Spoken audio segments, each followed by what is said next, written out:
آج آپ نے دیکھا کہ پاکستان بھر کے اندر ایک بڑے جذبے کے ساتھ کمٹمنٹ کے ساتھ یوم استحصال کشمیر، اس کا مطلب یہ ہے کہ ہم جو 6 سال پہلے ایک وقوع کیا یا ایک زیادتی کی یا آئین کے اندر جو ایک خصوصی حیثیت حاصل تھی مقبوضہ کشمیر کی، اس کو ختم کر دیا گیا۔ اس سے بھی پہلے پیچھے چلے جائیے، بھارت کے ساتھ ہماری جنگیں ہوئیں، لڑائیاں ہوئیں، 1948 سے یہ مسئلہ جو ہے یہ الجھا ہوا چلا آ رہا ہے، مرا نہیں، آج بھی اسی شدت کے ساتھ زندہ ہے جس شدت کے ساتھ کچھ عرصہ پہلے زندہ تھا۔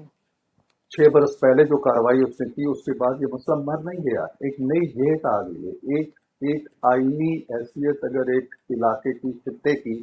آپ تبدیل کر لیتے ہیں تو اس کا مطلب یہ نہیں ہے کہ آپ نے عوام کے ذہنوں پہ بھی قبضہ کر لیا، وہاں کے عوام کے دلوں پر بھی آپ نے قبضہ کر لیا، ان کی آزادی کی اسپرٹ کو آپ نے چھین لیا، ان کے جو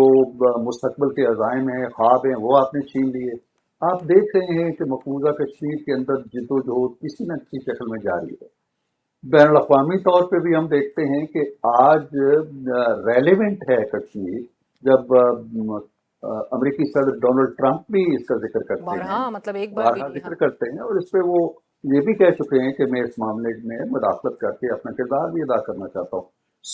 سبق یہ ہے کہ آپ کچھ بھی کر لیں، آئینی ترمیمیں کر لیں، آپ لوگوں کو ذبح کر دیں، آپ ہزاروں لوگوں کو مار دیں، آپ آبادیاں ختم کر دیں، آپ قبرستان بھر دیں، جو آزادی کی اسپرٹ ہے وہ مرتی نہیں ہے۔ لہذا کشمیر کا قضیہ، کشمیر کا قصہ اپنی جگہ موجود ہے، کشمیر کے بارے میں قراردادیں اپنی جگہ موجود ہیں اقوام متحدہ کی، ان کے عزائم اپنی جگہ موجود ہیں، پاکستان کی کمٹمنٹ اپنی جگہ موجود ہے، جس کا اظہار آج ہم کر رہے ہیں۔ تو میرا خیال ہے کہ مودی صاحب کو یہ بات جان لینی چاہیے کہ یہ چیزیں وہ نہیں ہیں کہ جو لپا پوتی کر کے آئین میں تراش خراش کر دیا آپ نے، یا کوئی ان پہ جبر و زیادتی کر لی آپ نے ہم سے جنگ لڑ کے دیکھ لیے، یہ مسئلے کا حل نہیں ہے۔ آپ کو اقوام متحدہ کی قراردادوں کے تحت جو ہمارا مطالبہ ہے ان کو حق رائے دہی دینا پڑے گا، ان سے پوچھنا پڑے گا کہ آپ ہمارے ساتھ رہنا چاہتے ہیں یا پاکستان کے ساتھ جانا چاہتے ہیں، ادروائز کوئی راستہ نہیں ہے اس کا۔ ایبسلیوٹلی۔ عرفان صاحب، سائملٹینیسلی ہم آج ملک میں ایک طرف اپوزیشن کو دیکھ رہے ہیں، اور بلکہ آپ کے ہاؤس سے بھی جو لیڈر آف دی اپوزیشن ہے وہ بھی آج ڈسکوالیفائی کر دیے گئے، نااہل ان کو قرار دیا گیا الیکشن کمیشن کی طرف سے۔ قومی اسمبلی میں بھی لیڈر آف دی اپوزیشن، قومی اسمبلی میں پی ٹی آئی کی جو پارلیمانی لیڈر ہے، اینڈ بشمول ان سب کے 9 ارکان اسمبلی اور سینیٹرز نااہل قرار پائے ہیں۔ آج ہی کے روز ہم نے پارلیمنٹ میں یہ بات بھی سامنے آئی کہ جو ان کا ارادہ تھا کہ یہ پروٹیسٹ کریں گے پارلیمنٹ کی اسمبلی سیشن کے بعد، یا ڈیالہ جیل جا کے باہر احتجاج کریں گے، بٹ وہ بھی لاکڈ اپ ہیں پارلیمنٹ کے اندر۔ سو یہ کیا بتا رہا ہے ہمارے ملک میں جمہوریت اور جمہوری روایات کے حوالے سے؟ دیکھیے، پہلی بات تو یہ ہے کہ جو آپ یہ کہتی ہیں کہ جی الیکشن کمیشن نے انہیں ڈی نوٹیفائی کر دیا یا ان کی رکنیت منسوخ کر دی، تو الیکشن کمیشن کا ایک جو رول آتا ہے وہ آٹومیٹک رول ہے۔ جب بھی کسی کو سزا ہو جاتی ہے whosoever is convicted by the court، تو اس کے بعد وہ کنوکشن کے بعد وہ نہیں رہ سکتا، کسی ہاؤس کا ممبر نہیں رہا۔ نواز شریف صاحب پہ یہ ہوا،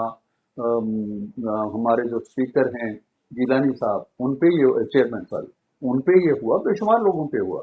تو کنوکشن جن لوگوں کی ہو گئی ہے، اگر وہ کسی بھی ہاؤس کے ممبر ہیں یا صوبائی اسمبلی کے ممبر ہیں یا سینٹ کے ہیں، وہ خود بخود رکنیت ختم ہو جاتی ہے۔ الیکشن کمیشن ہے جسٹ نوٹیفائی کہ یہ ختم ہو گئی ہے، ان کی جگہ نئے بندوں نے آنا ہے۔ سو الیکشن ڈونٹ یو فیل کہ یہ ہیسٹ ذرا ایک تیزی اس میں؟ کوئی ہیسٹ نہیں ہے۔ The moment they are convicted, ان کی فوری ڈسکوالیفیکیشن ہو جائے، وہ ہو گئے، وہ آٹومیٹیکلی ہو گئے۔ اس کے بعد ان کا نوٹیفائی ہونا، آج ہو جائیں یا کل ہو جائیں یا شام کو ہو جائیں، اس کے بعد پھر الیکشن بھی ہونا ہے۔ اور پھر وہ بائی الیکشن کے جب شیڈیول آئے تو وہ یہی جمشید دستی صاحب ہوں یا عبداللطیف چترالی صاحب ہوں، ان کے حوالے سے وہ اسٹے آ گئے اور عدالت نے کہا کہ اس کو فائنلٹی نہیں ابھی ملی ہے۔ لیکن اب اسٹے ان کے بھی آ جاتے ہیں، بالکل، تو صورتحال بدل جائے گی نا۔ اب عدالتوں کا جو کردار ہے اب تک یہ کنوکٹڈ ہے، کسی کورٹ نے اسٹے نہیں دیا ہے، کسی کورٹ نے ان کی عدالت اس سزا کو معطل نہیں کیا ہے۔ سپریم جو الیکشن کمیشن ہے وہ جائے گا اپنے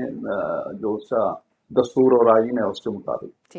دوسری بات جو اب آپ یہ کہتی ہیں تو کہ یہ بڑا ایک عجوبہ روزگار قسم کی چیز ہمیں، صرف ان کے کیس میں نہیں سر، مطلب میاں صاحب کے بھی معاملے میں، مطلب سابق وزیر اعظم ہوں، آپ خود بہت کچھ بھگت چکے ہیں، سو یہ کب تک چلے گا، مطلب یہی سائیکل؟ دیکھیں، میں اگر آپ خلوص دل سے میرے دل کی بات پوچھنا چاہتی ہیں تو میں نہیں پسند کرتا، میں بالکل سیاستدانوں کی جو ان پہ پابندیاں لگتی ہیں، ان کی نااہلیتیں آتی ہیں، ان پہ مقدمات بنتے ہیں، وہ جیلوں میں جاتے ہیں، لمبی لمبی سزائیں پاتے ہیں، میں ان میں سے کسی چیز سے خوش نہیں ہوں، پہلی بات ہے۔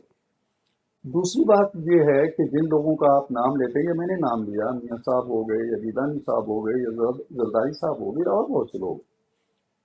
ان کے اور ان کی سزاؤں میں فرق ہے جو ہم بھول جاتے ہیں۔ ہم جب بات کرتے ہیں نا کہ 9 نائل ہو گئے یا 10 نائل ہو گئے یا ان کی رکنیت ختم ہو گئی یا لیڈر آف دی اپوزیشن ختم ہو گیا، we don't talk of 9th May۔ یہ جو عجوبہ روزگار چیزیں آپ کو نظر آ رہی ہیں، یہ اس عجوبہ روزگار ایونٹ کا نتیجہ ہیں جو 9 مئی 2023 کو ہوا تھا، ہماری تاریخ میں نہیں ہوا۔ بالکل جتنے بھی کیسز پڑے، میں 1 منٹ اگر آپ دیں گی تو اس بات کو میں واضح کر دوں گا، زرداری صاحب کے کیسز بنتے 12 سال جیل میں رہے۔ ابھی تو ہم دوسری ان کی جیل کی کیا کہنا چاہیے،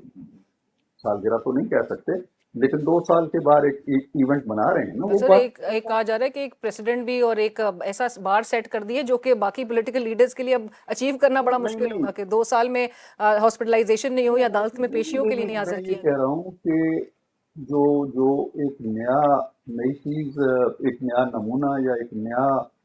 وقوع ہماری سیاست کے اندر آیا ہے نا، وہ یہ نہیں ہے، وہ 9 مئی۔ 9 مئی، ہاں۔ لیکن سر اسی عجوبہ روزگار آپ جو کہہ رہے ہیں، اسی 9 مئی میں آپ بہت سارے لوگوں کو تو کلین چٹ بھی دے دی گئی جنہوں نے ان سے علیحدگی اختیار کی۔ جب ایک کیوں؟ جرم، دیکھیے ایک جرم ہوتا ہے، یہاں ایک وقوع ہو جاتا ہے، یہاں 15 بندے ہیں ہم اس کمرے کے اندر، اسٹوڈیو کے اندر، ضروری نہیں کہ 15 کے 15 نے وہ کرائم کیا ہو سکتا ہے 2 نے کیا ہو، 4 نے کیا ہو، 5 نے کیا ہو، 3 نے نہ کیا ہو، یا میرے منہ سے ایک بات ایسی نکلتی ہے جو قابل گرفت ہے، عرفان صدیقی کو پکڑنا چاہیے، آپ کو پکڑنا چاہیے، اس کو پکڑنا چاہیے، آپ کا جو پروڈیوسر ہے پکڑنا چاہیے، کیمرہ مین کا کیا قصور ہے یا کسی اور کا کیا قصور ہے؟ اس لیے یہ کہہ دینا جی کہ فلاں فسوا گئی۔ اب قتل میں جب ہمارے یہاں مقدمات بنتے ہیں نا، تو قتل تو کسی ایک نے شاید کیا ہوتا ہے، ہمارے یہاں روایت ہے کہ جی 10 بندوں کے نام لکھوا دو، باپ کا بھی لکھوا دو، سب بیٹے کو کا بھی۔ امپلیکیٹ، بالکل۔ اچھا، اب آپ یہ کہیں گی کہ عدالت نے 10 کو سزا کیوں نہیں دی؟ عدالت تو یہ دیکھے گی کہ یار ان پہ یہ کرائم ثابت ہو رہا ہے، ان پہ نہیں ہو رہا ہے، یہ تو کوئی کرائٹیریا نہیں۔ سلمان اکرم راجہ صاحب کہتے ہیں کہ وہ ایک ڈیفرنٹ پالیسی کے تحت اس کے فیصلے ہو رہے ہیں۔ انہوں نے کیا کہنا ہے؟ انہوں نے یہ کہنا ہے کہ بہت اچھے فیصلے ہو رہے وہ کہہ رہے ہیں، ہیں قانون کے تحت ہو رہے ہیں، انصاف کے تحت ہو رہے ہیں۔ سلمان صاحب یہ کہیں گے؟ سلمان صاحب وکیل ہیں، مطلب نہیں، وہ وکیل نہیں ہے، وہ اسپوکس پرسن ہے، پارٹی کے جنرل سیکرٹری ہیں، ان کی وہ حیثیت ہے اور ان کی وکالت کے اوپر وہ غلبہ پا چکی ہے اس پر۔ حالانکہ میاں صاحب کے وکیل وہ تھے پاناما کے اس معاملے میں۔ وکالت کا کردار اور چیز ہے نا، اس وقت وہ سیکرٹری جنرل ہیں ایک پارٹی کے، جب ہماری وکالت کر رہے تھے تو وہ پی ایم ایل این کے سیکرٹری جنرل نہیں تھے، وہ صرف وکیل تھے۔ آج وہ صرف وکیل نہیں ہے، انہوں نے کبھی کوئی بات نہیں کہنی جو پی ٹی آئی کے مفاد میں نہ ہو، اس لیے کہ وہ میں جیسے پی ایم ایل این کے بارے میں بات کروں گا تو میرے بات میں اب آپ کیا سمجھتی ہیں کہ میں وہ بات کروں گا کہ جو پی ایم ایل این کو چبھے گی جا کے؟ نہیں ہوتا نا، کورس ناٹ، بالکل انسانی سی بات ہے نا، انسانی حوالے سے بات۔ دوسری بات اس میں یاد رکھیے کہ اگر 250 مقامات پہ حملے ہوئے، جو کہ ہوئے، مجسمے جلائے گئے ہیں، شہداء کی یادگاریں مٹائی گئی ہیں، یہ شو پہ اٹیک ہوئے، کور کمانڈرز کے گھر جلائے گئے ہیں، ہمارے میاں والی ایئر بیس پہ کھڑے طیارے جلائے گئے، یہ ہوا ہے نا۔ یہ مریخ سے آئے ہوئے کسی آدمی نے تو نہیں کیا نا، کسی جنات نے بھی نہیں کیا، بھوتوں نے بھی نہیں کیا، انسانوں نے کیا نا۔ اگر 250 مقامات پہ صرف 2 یا 3 بندے بھی تھے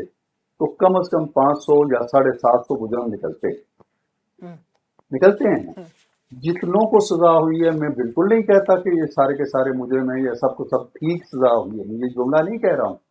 لیکن میں یہ کہہ رہا ہوں کہ جو سزائیں جن کو ہو رہی ہیں، یہ 9 مئی کو اگر ایک لکیر تھی کہ یار یہ غلط ہوا ہے، تو یہ اس لکیر کے دوسری طرف کھڑے تھے کہ نہیں ٹھیک ہوا، تالیاں بجا رہے تھے، خوش ہو رہے تھے، ایک دوسرے کو ٹیلی فون کر کے بتا رہے تھے کہ وہ گملہ تک نہیں چھوڑا ہم نے کور کمانڈر کا گھر جلا دیا، تو یہ اس طرف کھڑے تھے۔ اگر مجھے 1 سیکنڈ اور دیں، اگر یہ وقوع ہوا ہوتا برطانیہ کے اندر، اگر یہ وقوع ہوتا امریکہ کے اندر، جس طرح کیپٹل ہل پہ حملہ ہوا تھا 2021 میں ہوا تھا یا جب بھی ہوا، 2011 میں شاید برطانیہ میں ہوئے تھے رائٹس،